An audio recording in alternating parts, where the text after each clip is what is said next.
আপনার পরিচয়টা জানতে পারি? আমার নাম মোহাম্মদ মহিবুর রহমান। আমার বাড়ি হুগলিয়া গাজীপুর, 4 নম্বর সিন্দুরখান ইউনিয়ন, শ্রীমঙ্গল উপজেলা, মৌলভীবাজার জেলা। তো আপনি এই বছর কোন আলু চাষ করছেন, একটু জোরে বলবেন। জি, আমি তো প্রতি বছর ডায়মন্ড ফলাই। এই বছর আমি সানসাই আলু ফলাইছি। আলুগুলা খুবই ভালো এবং দেখতে অনেক সুন্দর, খেতেও খুব ভালো। আর আমার আলু ফলানোর এখানে মাঠে যে চাষিরা, অন্য চাষিরা আসে দেখছে, অনেক আলু অনেক প্রশংসিত হয়েছে এই সানসাই আলু। তো আপনার এটার ফলন কেমন পেয়েছেন? ফলন ইনশাল্লাহ খুবই ভালো হয়েছে, ভালো ফলন হয়েছে। ডায়মন্ডের চেয়ে ভালো ফলন হয়েছে ইনশাল্লাহ। ডায়মন্ড জাতের আপনার কোনো চাষ করে আপনার কোনো সমস্যা ফিল করছেন কিনা? আমি তো জানি যে আপনার এলাকা এসিডিক মাটি, এই সিলেট অঞ্চল পুরোটাই হলো এসিডিক মাটি। এই মাটিতে সাধারণতই দেখা যায় বিভিন্ন আলুতে স্ক্যাব দেখা যায়, যেহেতু অ্যাসিড বেশি। তো এই সানশাইন আলুতে আপনার কোনো স্ক্যাব বা কোনো দাগ আপনি দেখতে পাচ্ছেন কিনা?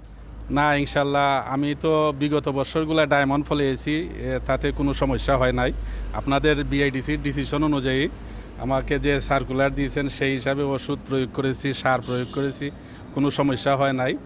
এবারও ইনশাল্লাহ সানসাই আলু যে লাগিয়েছি আপনাদের সাজেশন অনুযায়ী সব কিছু করে ঠিকঠাক মতোই হয়েছে। আলু কোনো সমস্যা হয় না ইনশাল্লাহ আমার মাঠে।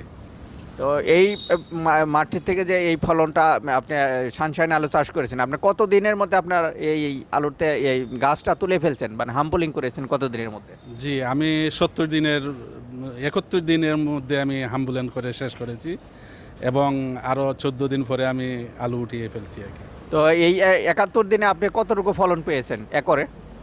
একরে 14-15 টন ফলন হয়েছে ইনশাল্লাহ।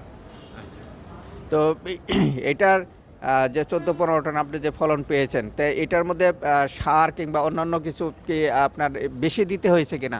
জি না, জি না, আপনারা যে সাজেশন দিয়েছেন সেই হিসাবেই আমি প্রয়োগ করেছি, কোনো বেশি কিছু দেই নাই আমি। তো এটা এটার বিশেষ বৈশিষ্ট্যগুলো কি কি আপনার কাছে, কোন দিকটা আপনার ভালো মনে হয়েছে? এই আলুটা দেখতে খুবই সুন্দর, খেতেও ভালো, ফলনও ভালো, খুবই ভালো লাগে এই আলুটা আর কি, খুবই ভালো হয়েছে। প্রতিটা গাছে কি পরিমাণ আপনার আলু ধরেছে? প্রতিটা গাছে 7 থেকে 11টা 12টা পর্যন্ত আলু হয়েছে।